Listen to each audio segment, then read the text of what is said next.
नमस्कार दोस्तों। आइए जानते हैं झारखंड के हर जिले, हर क्षेत्र की ताज़ा और बड़ी खबरों को केवल 15 मिनट में। साथ ही आज के इस वीडियो में हम लोग जानेंगे कि सरकार ने गरीबों के लिए कौन-कौन सी योजनाएं लागू की हैं और साथ ही महिलाओं को 5,000 रुपए कब से मिलेंगे और ई-श्रम कार्ड धारकों को 3,000 रुपए कब से खाते में आएंगे। साथ ही गरीबों के लिए सोना चांदी, डीजल पेट्रोल, बिजली आदि कब से सस्ता हो जाएगी। सब कुछ आज इस वीडियो के माध्यम से जानेंगे। हमारे साथ बने रहने के लिए वीडियो को लाइक और चैनल को सब्सक्राइब जरूर कर दें और कमेंट में जरूर बताएं कि आप ये वीडियो किस जगह से देख रहे हैं। दिगवाड़ी सिंदरी बलियापुर गोविंदपुर मार्ग को राष्ट्रीय राजमार्ग निर्माण कार्यक्रम में शामिल करने की दिशा में केंद्र सरकार ने प्रक्रिया शुरू कर दी है।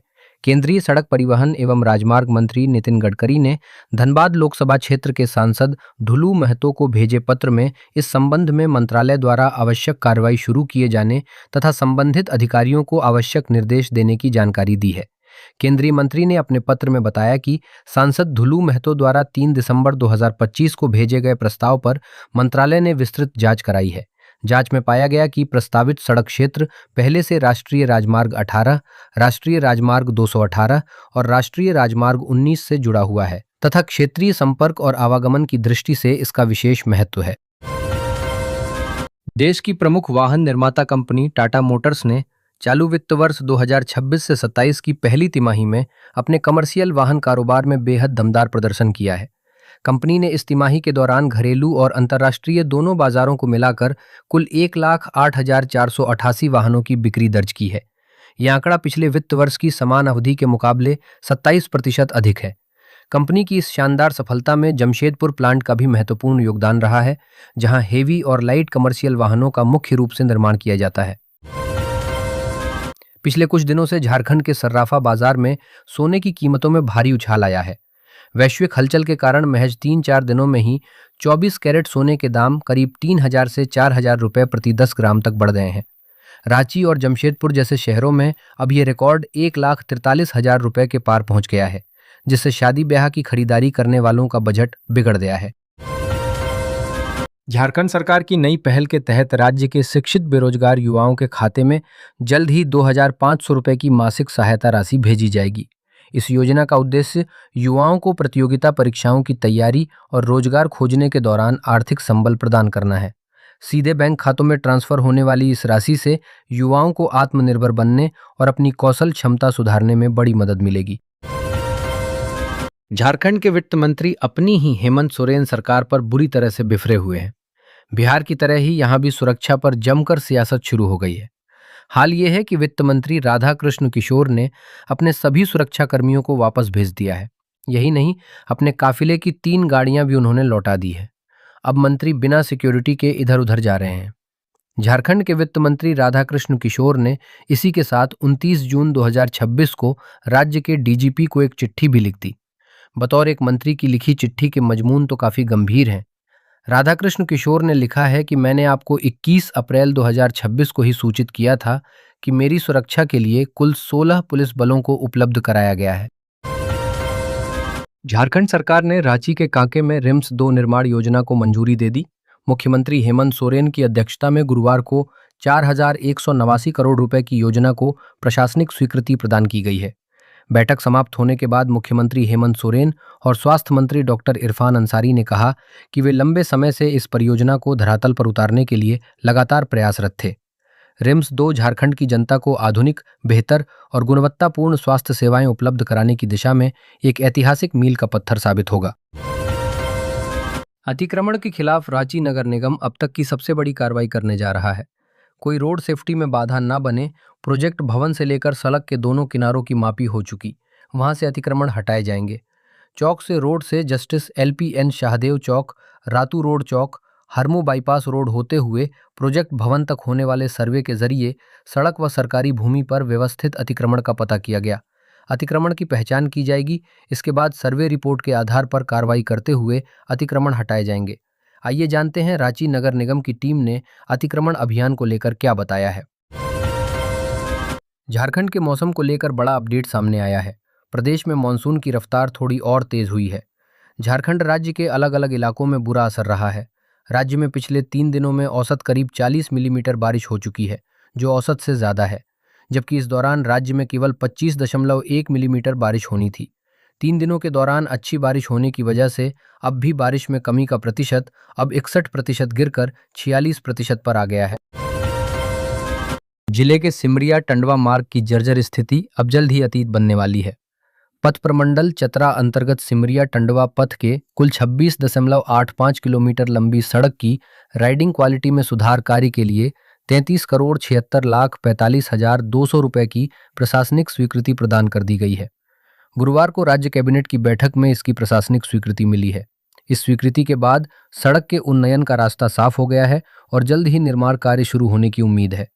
ये सड़क उत्तर कर्णपुरा कोयलांचल क्षेत्र के लिए अत्यंत महत्वपूर्ण मानी जाती है। राज्य को सूचना आयुक्त तो मिल गए, लेकिन झारखंड खादी बोर्ड को आज भी अध्यक्ष का इंतजार है। पिछले 7 सालों से बोर्ड बिना अध्यक्ष के ही चल रहा है। पिछले महीने सीआरओ का भी स्थानांतरण हो गया और इस तरह बोर्ड भगवान भरोसे चल रहा है। करीब 100 कर्मचारियों में 3-4 कर्मचारी ही सरकारी हैं, बाकी आउटसोर्स पर हैं। इस तरह झारखंड का खादी बोर्ड चल रहा है। 2 महीने से किसी का मानदेय भी नहीं मिला है। झारखंड में शिक्षक बहाली प्रक्रिया को लेकर बड़ी हलचल है। झारखंड कर्मचारी चयन आयोग ने जहां एक और माध्यमिक आचार्य नियुक्ति परीक्षा के तहत 2 महत्वपूर्ण विषयों का परीक्षा परिणाम घोषित कर दिया है, वहीं दूसरी ओर विशेष शिक्षा सहायक आचार्य परीक्षा की प्रोविजनल आंसर्स की भी जारी कर दी है। इसी बीच 2819 अभ्यर्थियों की पुनर्परीक्षा से जुड़े एक अहम मामले में झारखंड हाईकोर्ट से भी बड़ी खबर आई है, जहां अब इस पूरे मामले की सुनवाई एकल पीठ में करने का आदेश दिया गया है। अनुसूचित जाति और अनुसूचित जनजाति के जिन छात्र या छात्राओं ने संघ लोक सेवा आयोग की सिविल सेवा प्रारंभिक परीक्षा पास कर ली है, उन्हें मुख्य परीक्षा और साक्षात्कार की तैयारी के लिए राज्य सरकार 1.5 लाख रुपए की सहायता राशि देगी। मुख्यमंत्री अनुसूचित जनजाति अनुसूचित जाति सिविल सेवा प्रोत्साहन योजना के तहत ये राशि राज्य सरकार द्वारा दी जाएगी। आवेदन की आखिरी तारीख 31 जुलाई तक है। राज्य के इंजीनियरिंग कॉलेजों में बीई तथा बीटेक में नामांकन के लिए 4 काउंसलिंग आयोजित की जाएगी। झारखंड संयुक्त प्रवेश प्रतियोगिता परीक्षा परिषद ने काउंसलिंग का कार्यक्रम घोषित कर दिया है।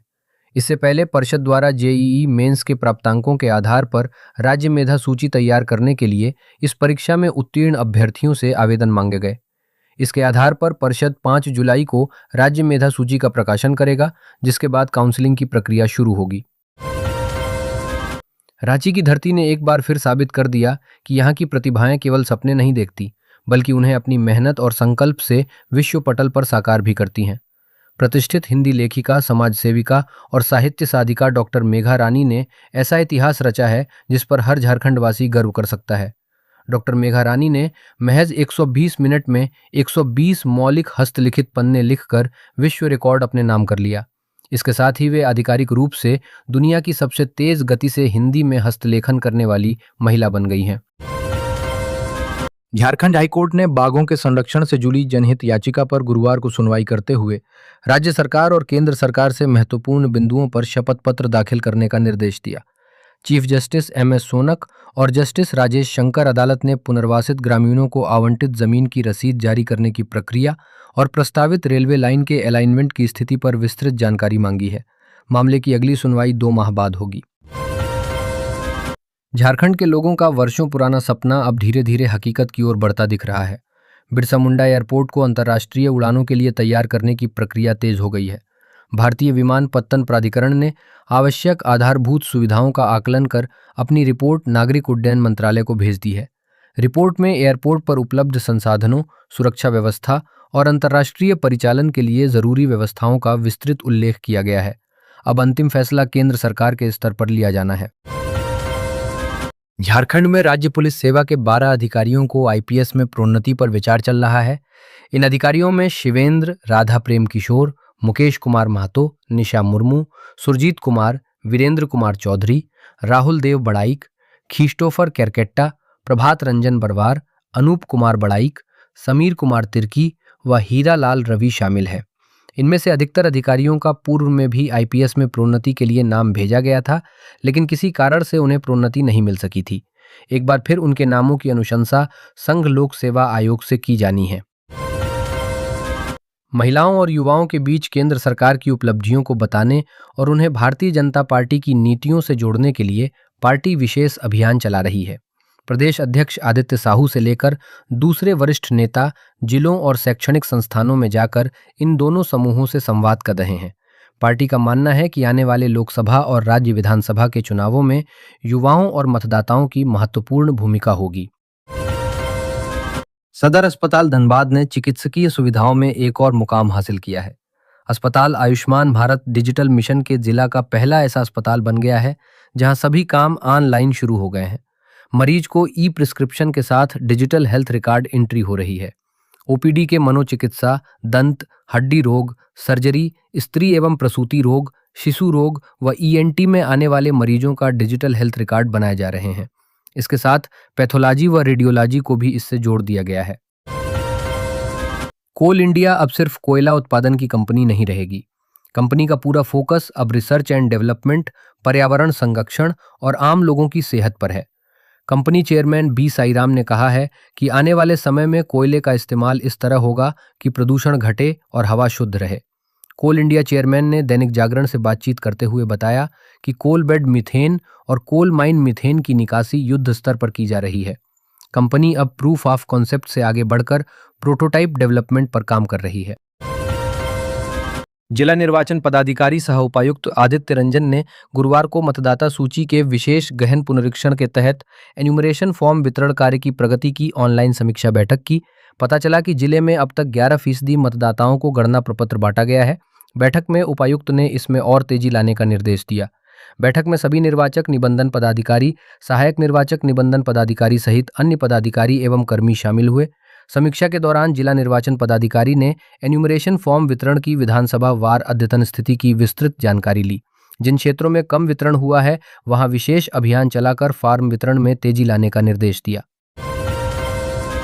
तमिलनाडु के तिरुवल्लुर जिले में अमोनिया गैस रिसाव की घटना से प्रभावित धनबाद जिले के रेस्क्यू किए गए सभी 12 श्रमिक गुरुवार को अलेप्पी एक्सप्रेस से धनबाद स्टेशन पहुंचे। सहायक श्रमायुक्त प्रवीण कुमार ने श्रमिकों का फूल माला पहनकर स्वागत किया। उनके भोजन पानी की व्यवस्था की गई। विशेष वाहन से सभी को उनके गंतव्य के लिए रवाना किया गया। भारत कोकिंग कोल लिमिटेड ने अपने सभी 12 एरिया के सेल्स विभाग के अधिकारियों को तबादला कर दिया है। कंपनी ने गुरुवार को 12 अफसरों के तबादले का फरमान जारी किया। एक साथ सभी एरिया के सेल्स अधिकारी बदले जाने के बाद एरिया से लेकर मुख्यालय तक हड़कंप मचा हुआ है। कंपनी मुख्यालय से निकले आदेश के मुताबिक वरिष्ठ प्रबंधक से लेकर उप प्रबंधक तक के 12 अफसरों को नई जगह तैनाती दी गई है। आदेश में साफ कहा गया है कि सभी अफसरों को 9 जुलाई 2026 की दोपहर तक पुरानी जगह से कार्य मुक्त कर दिया जाए। अगर किसी को तय समय तक नहीं छोड़ा गया तो वो 10 जुलाई की सुबह से खुद ही मुक्त माना जाएगा। ये नियम सीएमडी के 2016 के आदेश के तहत लागू होगा। एनटीपीसी के चेयरमैन एवं प्रबंध निदेशक गुरदीप सिंह का कार्यकाल 31 जुलाई 2026 को समाप्त हो रहा है। इसके मद्देनजर नए चेयरमैन की तलाश शुरू हो गई है। इसके मद्देनजर केंद्र सरकार ने वरिष्ठ कार्यपालक पदों के लिए 18 अफसरों को साक्षात्कार के लिए बुलाया है। ये चयन गुरदीप सिंह का कार्यकाल पूरा होने के बाद नए उत्तराधिकारी की नियुक्ति के लिए किया जा रहा है।